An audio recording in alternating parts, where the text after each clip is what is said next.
Assalamualaikum warahmatullahi wabarakatuh. Selamat pagi semuanya. Alhamdulillah, bagaimana kabarnya hari ini? Sehat ya? Ya, alhamdulillah. Apakah ada yang tidak masuk? Masuk semua, alhamdulillah.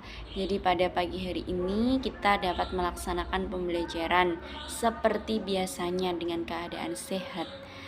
Sebelum Ibu mulai pembelajaran, marilah kita berdoa terlebih dahulu. Berdoa mulai, berdoa selesai. Ya, alhamdulillah. Pada pagi hari ini kita akan melanjutkan pembelajaran yang kemarin ya, masih dengan tema 7 yaitu kebersamaan di sekolah. Kita lanjutkan pembelajaran kita yang kemarin, dan ini sudah masuk pembelajaran yang terakhir, sebentar lagi selesai dan masuk ke pembelajaran tema subtema berikutnya. Untuk itu nanti kita akan belajar tentang mata pelajaran bahasa Indonesia, PPKN, matematika, dan lain sebagainya. Salah satu tujuan dari pembelajaran Ibu hari ini nanti kita akan belajar tentang memahami jenis-jenis keberagaman karakteristik antar individu. Salah satunya berbagai macam kesukaan ya, kesukaan, hobi, kegemaran, antar siswa yang ada di kelas pada hari ini. Selain itu nanti kita akan belajar juga tentang dongeng, belajar tentang penulisan huruf kapital yang baik dan benar. Selain itu kita belajar tentang pecahan, yaitu bangun datar yang menggambarkan sebuah pecahan. Jadi untuk lebih jelasnya, kurang lebih nanti kalian setelah mempelajari materi tentang pecahan, tentang dongeng, nanti kalian kurang lebih nanti tujuannya salah satunya itu kalian bisa memahami karakteristik antar individu, bagaimana sikap kalian terhadap berbagai macam karakteristik yang ada di sekitar kalian. Selain itu nanti membaca dongeng, menulis ya karakteristiknya. Kamu dapat menulis dengan baik dan benar sesuai dengan huruf kapital, sesuai dengan peraturan ya. Terus selain itu nanti kita belajar tentang bangun datar yang menyatakan sebuah pecahan. Oke. Untuk pembelajaran pada pagi hari ini nanti Ibu akan menggunakan media buku ya, buku kalian, buku panduan kalian, yaitu buku tema 7 kebersamaan ya. Maaf, tadi temanya kebersamaan, buku siswa. Selain itu nanti akan Ibu tulis di papan tulis berupa tulisan-tulisan gambaran ya. Metode pembelajarannya Ibu akan menggunakan saintifik. Selain teks bacaan yang ada di buku kalian, nanti Ibu juga akan menggunakan beragam benda yang ada di sekitar lingkungan kita. Ya, baik anak-anak. Jadi sekarang kalian buka buku kalian. Kalian amati kira-kira gambar apakah yang ada di halaman sekian itu. Dibuka halaman 20 ya. Ya, kira-kira pada halaman tersebut itu ada gambar apakah itu? Kira-kira ada yang tahu nggak itu gambar apa? Ada anak-anak yang sedang bermain air. Ya, betul. Dia sedang melakukan permainan apa? Diputar-putar. Yang diputar itu apa? Pipa. Ya, betul sekali. Ya, jadi gini ceritanya. Ya, kita baca bareng-bareng ya. Jadi ceritanya adalah berjudul Bermain Pipa Sumur. Kalian simak ya di buku kalian. Pada pagi ini, Pak Guru mengajak Beni dan teman-temannya bermain. Mereka bermain pipa sumur. Sebelum melakukan permainan, mereka melakukan pemanasan terlebih dahulu. Mereka melakukan gerakan memutar. Setelah memutar, dia melakukan gerakan menekuk di dalam air. Kemudian, mereka melakukan permainan pipa sumur. Setiap tim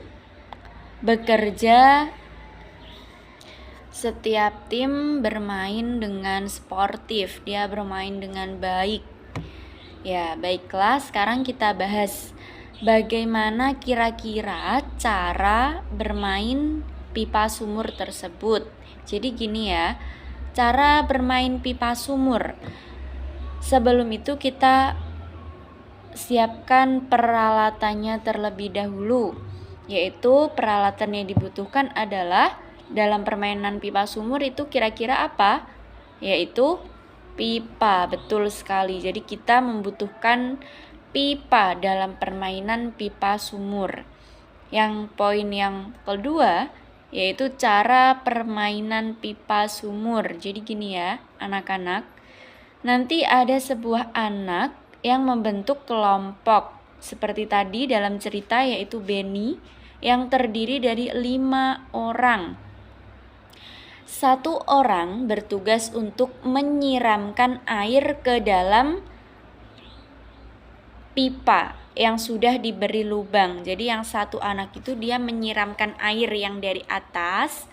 Nah, dia menyiramkan air dari lubang yang sudah jadi dia itu menyiramkan air ke dalam lubang pipa tadi, ke dalam pipa yang sudah dilubangi ya.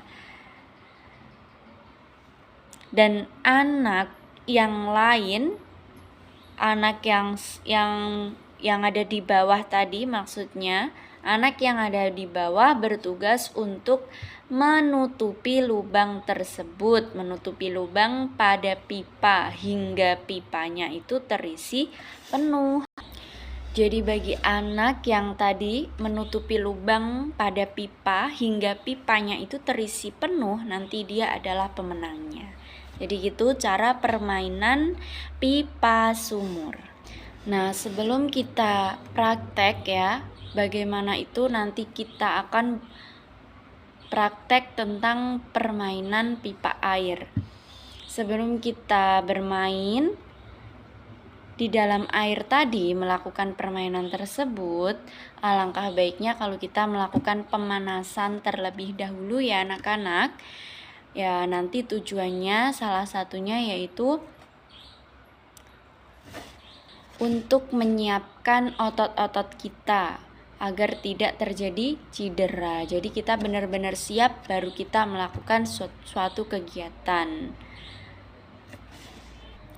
Nah, salah satu dari gerakan pemanasan yaitu yang dapat kalian lakukan di dalam air, salah satunya yaitu gerakan memutar. Jadi gerakan memutar yaitu gerakan dengan kedua tangan nanti direntangkan ke samping kanan dan ke samping kiri. Nanti kemudian kalian memutar bagian tubuh perut kalian ke arah kanan dan juga ke arah kiri. Selain itu, kalian juga bisa melakukan gerakan menekuk 1 kaki. Jadi 1 kaki kalian angkat, kalian tekuk. 1 kaki tadi kalian tekuk 1 kaki ke arah depan dan dilakukan secara bergantian. 1 kaki ke arah depan diangkat ya, ke arah depan kita tekuk. Yang satunya menjaga keseimbangan, tetap berdiri. Nah, untuk kegiatan praktik tadi, praktik permainan pipa air, jadi anak-anak itu berencana untuk membawa bekal. Kalian membawa bekal ketika akan pergi ke kolam renang.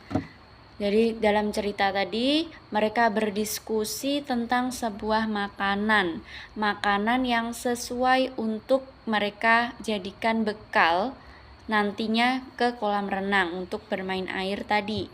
Mereka memilih salah satunya yaitu buah-buahan dan juga sayuran. Jadi untuk menjaga kesehatan tubuh, selain kita berolahraga, kita juga harus menjaga pola makan kita ya anak-anak. Nanti kita jaga pola makan kita makan makanan yang bergizi ya, yang mempunyai protein, yang mengandung protein, vitamin, karbohidrat dan lain sebagainya. Jadi makanan yang baik, kira-kira apa yang dapat kita konsumsi. Nanti ini tugas buat kalian. Kalian nanti ibu kasih tugas untuk menulis sebuah makanan beserta kandungannya. Nanti kira-kira kalian akan membawa bekal apa? Makanan berupa buah-buahan, sayuran, atau bahkan lauk pauk, apa terserah. Nanti kalian kasih keterangan bahwa nasi itu mengandung karbohidrat. Buah, misalnya buah apa? Buah jeruk itu mengandung vitamin. Boleh dikasih keterangan vitaminnya apa namanya. Nanti tugasnya dikumpulkan di akhir pembelajaran. Faham ya anak-anak? Nah, untuk melakukan berbagai macam kegiatan tadi, itu kita lakukan secara bersama-sama. Jadi kita tidak sendirian ya anak-anak. Nanti kalian akan melakukan kegiatan itu seperti yang ada di dalam buku kalian, yaitu kalian akan melakukannya secara bersama-sama. Kalian melakukan dengan teman-teman kalian. Nah, dalam cerita tadi Beno bersama teman-temannya, dalam cerita tersebut mengandung berbagai macam unsur ya teman-teman, adik-adik semua. Unsur salah satunya yaitu tadi mencerminkan persahabatan. Jadi mereka itu saling menasehati, saling peduli dan saling membantu. Dia tetap menjaga permainan, dia tetap bermain dengan sportif, dengan baik. Dia rukun, menjaga kerukunan mereka. Mereka bermain dengan baik. Nah, kalian jika bersama teman-teman kalian bermain dengan sportif ya, menjaga kerukunan, tidak boleh bertengkar. Ya, jadi pada intinya, hakikatnya kalian itu tidak mungkin sama. Kita diciptakan oleh Tuhan itu pasti tidak mungkin sama. Kita mempunyai ciri khas masing-masing. Kita mempunyai perbedaan. Salah satunya kalian berbeda pendapat, kalian berbeda kegemaran, kesukaan. Nah, dari perbedaan semuanya itu berbagai macam, itu harus kita syukuri. Jadi kita tidak boleh membeda-bedakan. Kita tetap berteman, kita tetap bersahabat. Kalian tidak boleh membeda-bedakan satu sama lain. Jadi kita harus saling bertoleransi, yaitu menghormati satu sama lain. Sekarang kita lanjutkan ke pembelajaran yang selanjutnya. Kalian buka buku kalian yang di sampingnya. Kalian perhatikan kira-kira ada gambar apakah itu? Ada yang tahu? Itu adalah gambar apa? Iya, betul sekali. Itu adalah gambar Beno dan teman-temannya yang sedang berada di dalam kelas. Dia sedang apa? Menghias atau merapikan kelasnya. Kira-kira ada kegiatan apa mereka melakukan hal tersebut? Mari kita cari tahu. Kita baca terlebih dahulu ya anak-anak. Jadi gini ceritanya. Pada hari ini, kelas Siti mengikuti lomba kebersihan kelas. Salah satunya teman Beno itu ada yang namanya Siti. Sebagian siswa bekerja sama untuk membersihkan kelas. Sebagian siswa yang lainnya bekerja sama untuk menghias. Edo membersihkan kaca jendela. Mereka membagi tugasnya masing-masing ya. Dayu menata hasil karya tulis cerita seperti dongeng, puisi, pantun, dan lain sebagainya. Dengan begitu, kegiatan yang mereka lakukan secara bersama-sama akan menciptakan suasana rukun dan persatuan, ya, menciptakan suasana kerukunan dan persatuan. Jadi mereka melakukan semua itu bersama-sama, pekerjaan terasa lebih ringan dan cepat selesai. Setelah membaca beberapa dongeng, sekarang Ibu mau membahas salah satu dongeng yang menceritakan tentang hewan. Kira-kira disebut apakah itu kira-kira? Kira-kira disebut apa itu? Ada yang tahu? Disebut fabel. Jadi cerita tentang dongeng tentang suatu hewan itu dinamakan fabel. Salah satunya fabel yaitu cerita tentang kancil dan buaya. Nah, ceritanya belum tentu, jadi dia belum tentu benar adanya, dia hanya karangan belaka.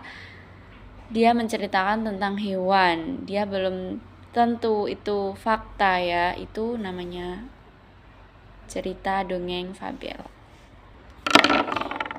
Ya, anak-anak, setelah pembelajaran tadi, kita akan melanjutkan pembelajaran ke matematika. Jadi kita akan belajar tentang pecahan. Tentunya kalian masih ingat apa itu pecahan? Pecahan adalah sesuatu yang diibaratkan A per B. Itu yang dinamakan pecahan, yang mana A kedudukannya sebagai pembilang, sedangkan yang B yang berada di bawah kedudukannya sebagai penyebut. Oke, sekarang kita perhatikan yang ada di belakang Ibu, ya. Ini adalah gambar sebuah lilin. Lilin yang pertama ada 1. Ini lilin yang kedua. Ini lilin yang ketiga, dan ini adalah lilin yang keempat. Dari lilin yang pertama, kedua, ketiga, dan keempat memiliki ukuran yang sama atau yang beda kira-kira? Ya, betul, ini adalah lilinnya berukuran berbeda. Lilin pertama sama lilin kedua beda. Lilin kedua dengan lilin ketiga juga beda. Dan lilin ketiga dengan lilin yang keempat, dia juga tentunya beda. Jadi dari keempat lilin ini, itu dia adalah sebuah lilin tapi dia memiliki ukuran yang berbeda. Sekarang kita jadikan sebuah lilin ini menjadi sebuah pecahan. Kira-kira bagaimana? Caranya adalah kita hitung yang pertama. Kita perhatikan kira-kira lilin yang pertama itu jumlahnya ada berapa?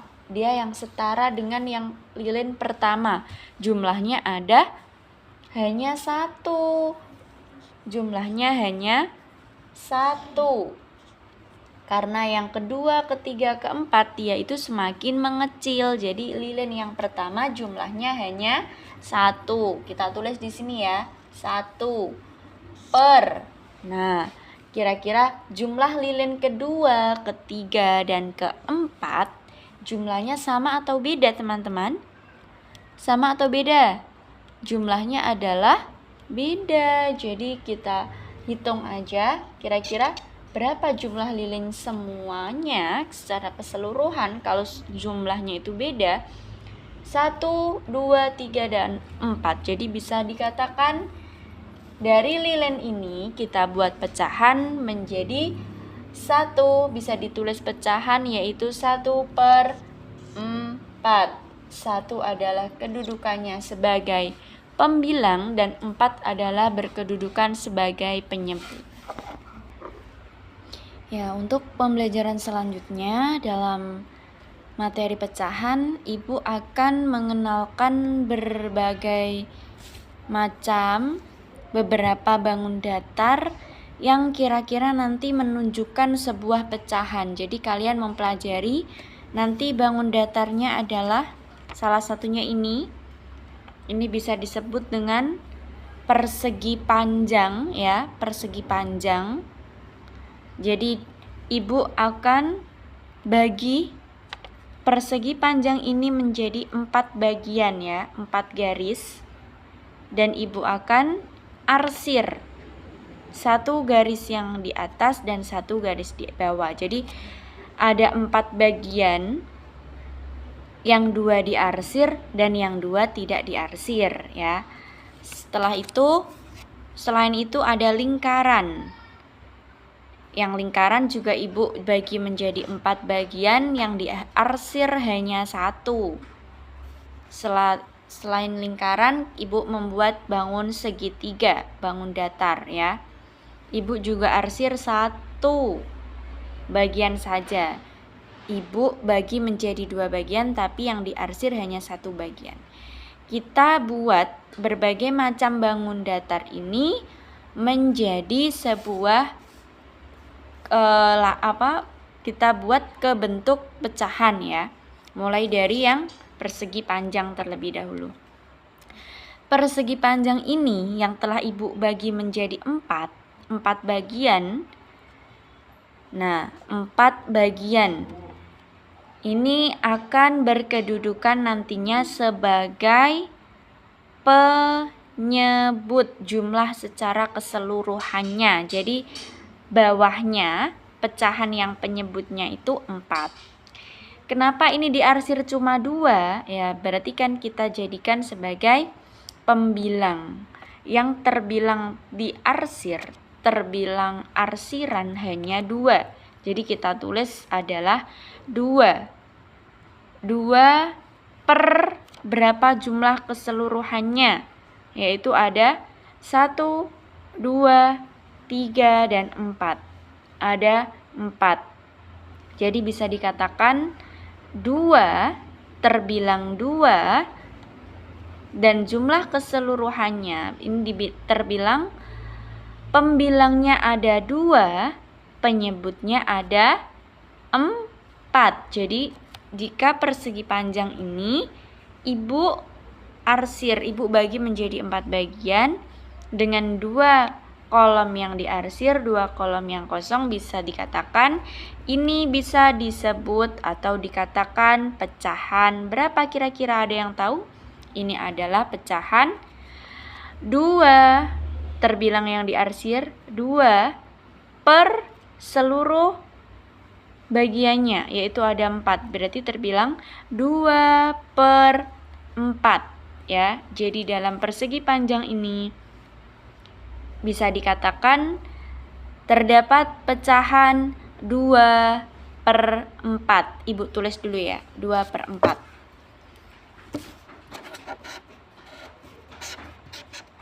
Nah, ini adalah pecahan 2 per 4. Contohnya seperti ini. 2 ini kedudukannya sebagai pembilang dan 4 sebagai penyebut ya. Pecahan 2 per 4. Selain persegi panjang, kita akan mengetahui kira-kira dalam bentuk lingkaran ini sama, cuma beda arsirannya. Dalam bentuk lingkaran ini, ibu bagi menjadi 4 bagian. Jadi dalam 4 bagian ini, 1 bagian ibu arsir dan yang 3-nya kosong. Yang ibu arsir adalah 1, dia kedudukannya sebagai pembilang. Jadi dia itu terbilang 1 bagian, yang diarsir itu hanya 1. Dan penyebutnya kira-kira jumlah keseluruhannya ada berapa termasuk yang diarsir? Ada 4. Jadi terbilang pecahan 1 yang diarsir per 4 ya. 1 per 4 ibu tulis terlebih dahulu. 1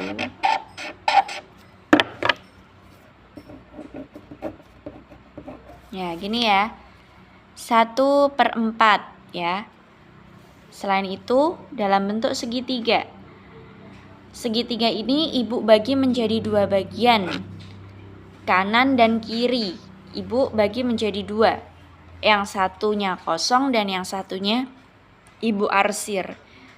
Dari segitiga ini, kira-kira jika ibu bentuk dalam sebuah bentuk pecahan, kira-kira bisa dikatakan pecahan berapa anak-anak? Ada yang tahu? Ya, betul, ini adalah pecahan 1/2. Yang diarsir adalah terbilang 1, yaitu kedudukannya sebagai pembilang, dan 2 ini adalah jumlah keseluruhan, dia sebagai penyebut. Jadi dalam segitiga ini terbilang pecahan 1/2. Jadi sampai sini paham ya? Ibu tulis terlebih dahulu 1/2.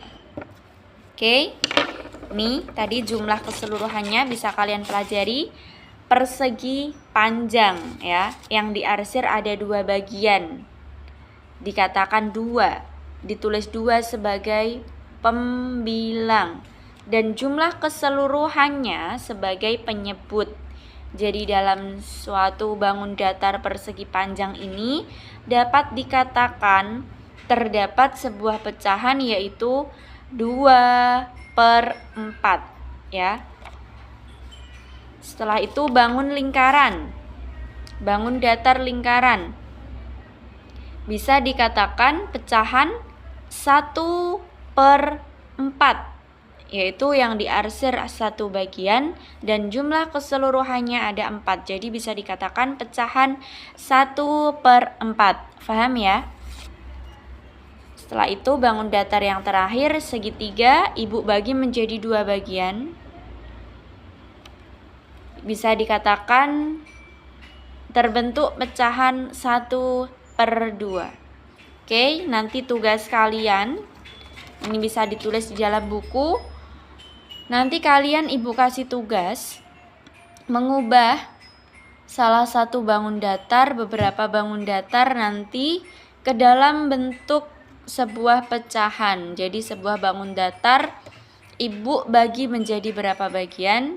Nanti kalian ada yang diarsir, kalian bentuk, kalian kerjakan, kalian bentuk menjadi sebuah bangun datar, menjadi sebuah pecahan ya. Kira-kira menunjukkan pecahan berapakah ya?